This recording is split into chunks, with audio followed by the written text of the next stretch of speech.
কানাইপুকুরের মায়ায় পড়েছে শামুক খোল। এক যুগেরও বেশি সময় ধরে জয়পুরহাটের গ্রামটিতে আসছে এই পরিযায়ী পাখি।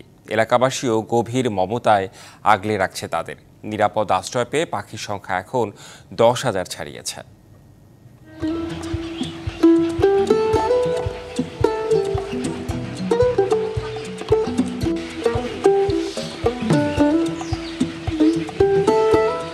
পাখিদের কলরব মাতিয়ে রেখেছে জয়পুরহাটের কানাইপুকুর গ্রাম।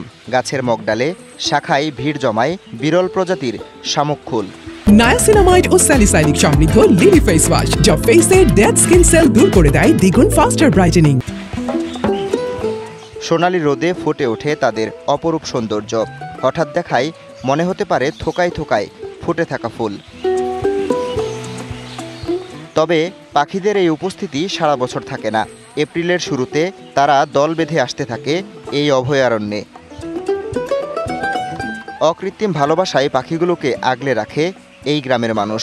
তাই প্রতি বছর পরিযায়ী পাখির সংখ্যা আরও বাড়ছে। নিরাপদ আশ্রয় পেয়ে বংশবৃদ্ধি করছে তারা। এদেরকে আমরা রক্ষণাবেক্ষণ করতেছি এবং তাদেরকে কাউকে মারতেও দেয় না এবং আমরাও মারি না। ক্ষয়ক্ষতি হয়ে যায়, গাছের ফল নষ্ট হয়ে যায়, পুকুরের মাছ নষ্ট হয়ে যায়। তারপরে আমরা এই পাখিগুলোকে বিভিন্নভাবে নিরাপত্তা দিয়ে আগলে রাখি। পাখিগুলো যখন থাকে না তখন আমাদের মনে হয় যে কি যেন নাই, কি যেন একটা মিস করতেছি। পরিণত হয়েছে যেন ছোটখাটো পর্যটন কেন্দ্রে।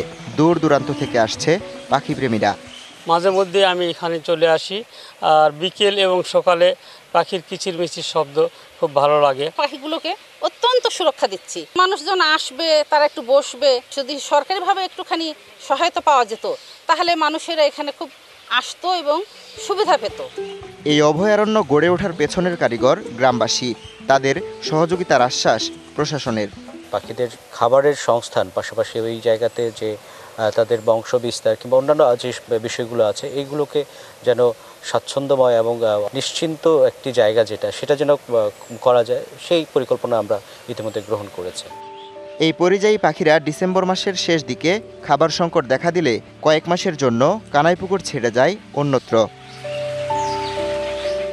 DBC news desk.